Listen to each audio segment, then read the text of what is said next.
नमस्कार, मी विजया वामन। मी मुख्यमंत्री असून सुद्धा मी माझी जात सांगतोय, मी समाजाचा रोष ओढावून घेतोय, मी मराठा समाजाला आरक्षण नक्कीच देईल, हे स्टेटमेंट होतं एकनाथ शिंदे यांचं। विशेष असं कोणतंही अधिवेशन आम्ही बोलवणार नाहीत। मराठा आरक्षणाचा निर्णय जो काही आहे तो हिवाळी अधिवेशनात लागेल, हेही स्टेटमेंट होतं एकनाथ शिंदे यांचं। फरक इतकाच की यावेळी देवेंद्र फडणवीस त्यांच्या बाजूला उभे होते। एकनाथ शिंदे साहेब काही प्रश्न आहेत, त्या प्रश्नांची उत्तरं देणं गरजेचं आणि ती कदाचित योग्य हीच वेळ असावी। जसं तुम्ही मुख्यमंत्री असताना सांगतात की मी मराठा समाजाचा आहे आणि मी मराठा असून सुद्धा माझी जात जी आहे ती जात जगजाहीरपणे सांगतोय, तसंच आज तुम्हाला प्रश्न करणारे सुद्धा एक मराठा समाजाची मुलगी आहे आणि मराठा म्हणून काही प्रश्न विचारायचे नाही, मतदार म्हणून तुम्हाला काहीतरी प्रश्न विचारायचे। आजपर्यंत कधीही इतिहासात घडलं नाही असे निर्णय सरकारने कधी घेतलेच नाहीत का? वारंवार मी एका मुद्द्यावरती बोट ठेवत असते की केंद्र सरकारसाठी जिथे नमो नमो असतं त्या ठिकाणी केंद्र सरकारला कुठलाही निर्णय घेणं कठीण आहे का? तिहेरी तलाक मोदी सरकारने घेतलेला निर्णय होता। 370 कलम हटवणं मोदी सरकारचा निर्णय होता। एक निवडणूक एक इलेक्शन मोदी सरकार निर्णय घेणार आहे। कृषी कायदे बदल मोदी सरकार निर्णय घेणार आहे किंवा ते घेणं शक्य झालं नाही। प्रश्न असा निर्माण होतो की जर केंद्रामध्ये भाजपा आहे आणि भाजपा असेल तर बदल दिसतो, ज्या गोष्टी घडणार नाही अशा वाटत असतात त्या गोष्टी घडल्यात, हे महाराष्ट्राने 2 टर्म भाजपाला दिलेल्या सत्तेमध्ये बघितलं। मग खरोखर मराठा आरक्षणाचा प्रश्न सुद्धा केंद्राकडून सुटू शकत नाहीये का? प्रश्न क्रमांक 1।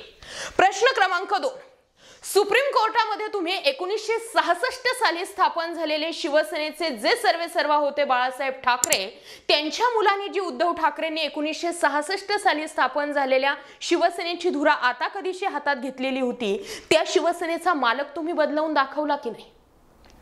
तो पक्ष आपला आहे हे दाखवलं की नाही? घटना कधीची? पक्ष स्थापन कधीचा झालेला होता? 1966 साली। सुप्रीम कोर्टामध्ये तुम्ही तुमचं सरकार टिकवून दाखवलं की नाही? याला सुद्धा खूप लंबी प्रोसेस होती।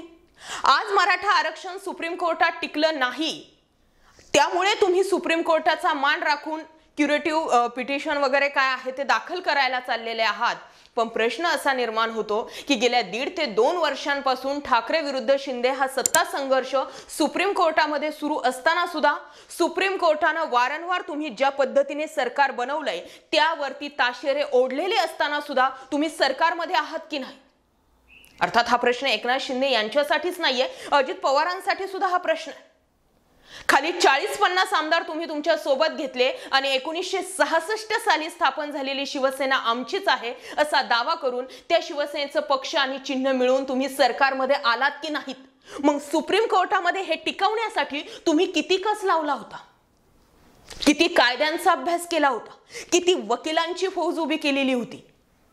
प्रश्न आहे मतदार म्हणून, नंतर मराठा समाजाची मुलगी म्हणून। प्रश्न क्रमांक 3, अजित पवारांसाठी।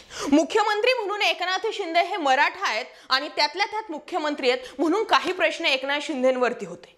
एकनाथ शिंदेंनी प्रामाणिकपणे मराठा समाजाला आरक्षण देण्यासाठी प्रयत्न केलेले आहेत किंवा ते करतायत, यात तीळ मात्र ही शंका नाही, ही गोष्ट मी पुन्हा या ठिकाणी नोंद करते।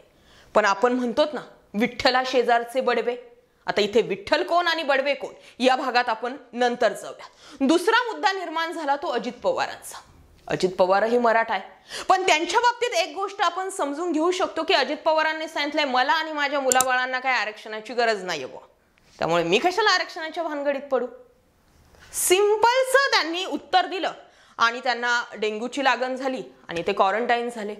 बाकी काय करायचंय ते आता एकनाथ शिंदेंचा विषय, कारण अजित पवारांना तर आरक्षण आणि त्यांच्या मुलांना हे आरक्षणाची गरज नाहीच आहे, त्यामुळे ते कुठलंही स्टेटमेंट देतील अशी आशा नाही। उरले सुरले ते देवेंद्र फडणवीस।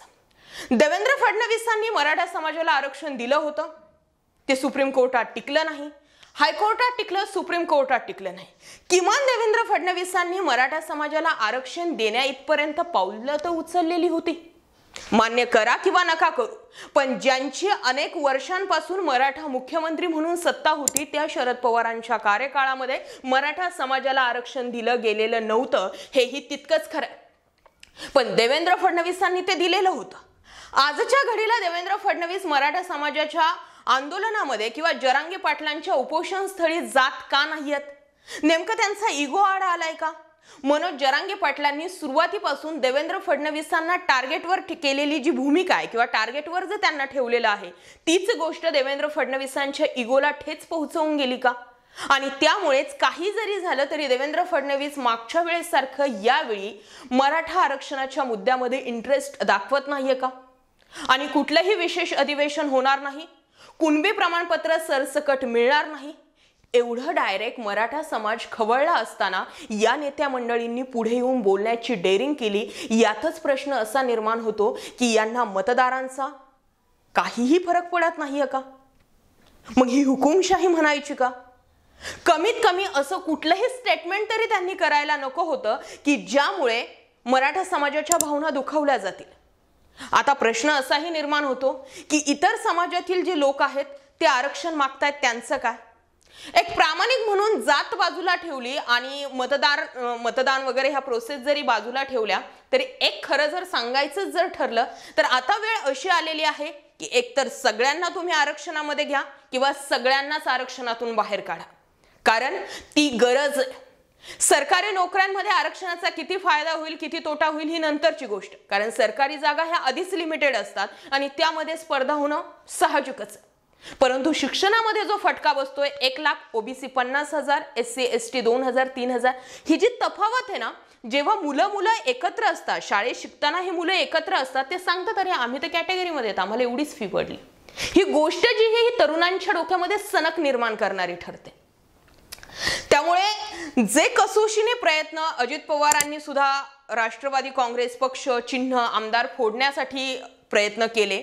सुप्रीम कोर्टाने अगोदरच उद्धव ठाकरे आणि एकनाथ शिंदे यांच्या सत्ता संघर्षामध्ये काही निर्णय काही निष्कर्ष जे होते ते नोंदवलेले होत्या, काही टिप्पण्या केलेल्या होत्या.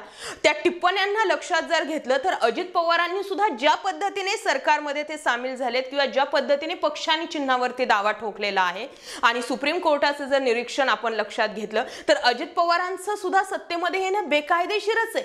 पण हे सुप्रीम कोर्टामध्ये टिकवून दाखवतायत, सुप्रीम कोर्टामध्ये लढा देऊन दाखवतायत, नवाब रेबिया प्रकरण काढतात, वेगवेगळे प्रकरण शोधतात, कसं जुळवता येईल ते जुळवून दाखवतायत.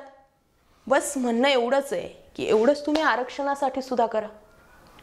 आता जरांगे पाटलांनी पाणी सोडलंय, ते पाणी प्यायला लागले होते. पाणी प्यायला लागल्यामुळे ते समाज माध्यमांमध्ये बोलायला लागले होते आणि त्यांना आलेली तरतरी पाहून कदाचित पुन्हा एकदा सरकारने बॅकफुटवर येण्याचं ठरवलं का? म्हणजे आता जरांगे पाटलांची मुलगी म्हटली जेव्हा माझा बाप जाईल त्यावेळीच तुम्ही मराठा समाजाला आरक्षण देणार आहात का? 50 जणांनी आत्महत्या केल्या, तुम्हाला 51 मनोज जरांगे हवे आहेत का? अनेक प्रश्न आहेत. बरं, सगळ्यात मोठी टोकाची आणि रोषाची भूमिका एकच आहे की अजित पवार आणि देवेंद्र फडणवीस यांनी उपोषण स्थळी न जाणं. अजून एकदाही ते मनोज जरांगे पाटलांकडे त्यांना भेटायला गेले नाही, अंतरवालीतील लोकांशी बोलायला गेलेले नाही. हा कसला इगो? शेवटी तुम्हाला निवडून देणारे जनार्दन आहे. जर ते तुम्ही निवडून आल्यानंतर गुलाल उधळतात, तुम्हाला अंगाखांद्यावरती घेतात, तर अर्थातच तुमची चूक झाल्यानंतर जर ते तुम्हाला काही टोकाचं बोलत असतील तर त्यात राग कशाचा? असाही प्रश्न आहेच की. कदाचित बोलणं माझं काहींना पटलं असेल, काहींना बोलणं पटलं सुद्धा नसेल, पण आता मनोज जरांगे पाटलांनी पुन्हा एकदा पाणीत्याग केलेला आहे.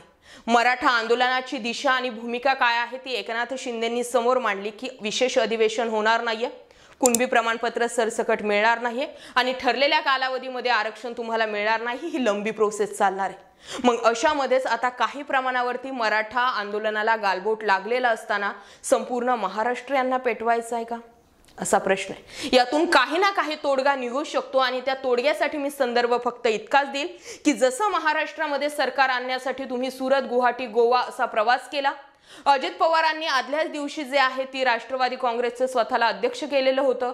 या भूमिका जशा त्यांनी दिवस रात्र एक केला सरकार स्थापन करण्यासाठी, बस तेवढीच भूमिका जर तुम्ही मराठा आंदोलनासाठी घेतली तर योग्य राहील.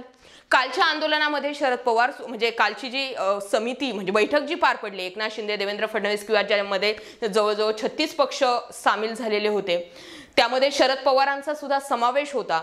शरद पवारांनी सुद्धा जर आता ते मराठा आरक्षणाच्या बाजूनेच आहेत असं जर ते दाखवतायत किंवा मनोज जरांगे पाटलांची सर्वात अगोदर उपोषण स्थळी जाऊन जर त्यांनी भेट घेतली आणि त्यातून त्यांनी असं दाखवलंय की मी पुरेपूर मराठा समाजाला पाठिंबा देत आहे, आरक्षणाच्या मुद्द्यावरती मी सुद्धा तुमच्या पाठीशी आहे, असं जर काल शरद पवार त्यांच्या बैठकींमधून दाखवणार होते किंवा त्या बैठकीचा अर्थ असाच लागतो, तर काल शरद पवारांनी सुद्धा विशेष अधिवेशन न बोलवणं किंवा सरसकट कुणबी प्रमाणपत्र न देणं किंवा या सगळ्या गोष्टींना पाठिंबा कसा दर्शवला असे अनेक प्रश्न जे आहेत ते राजकीय वर्तुळामध्ये आहेत. अर्थात हे यांचं राजकारण आहे, परंतु मी पुन्हा एकदा एकच गोष्ट सांगू इच्छिते की माझा समाज म्हणून काही बाजू आहेत ज्या मी मांडण्याचा प्रयत्न करत असते. माझ्या कुठल्याही व्हिडिओमध्ये पुढाऱ्यांनाच फक्त काही असतात ते प्रश्न असतात, कारण पुढाऱ्यांना प्रश्न करण्याचा अधिकार आपल्याला लोकशाहीने दिलेला आहे, आपल्याला संविधानाने दिलेला आहे आणि अर्थात मतदार म्हणून तर आपणच जनजनार्दन आहे. शेवटी हे असतात ते सेवक असतात आणि मतदार हाच राजा असतो.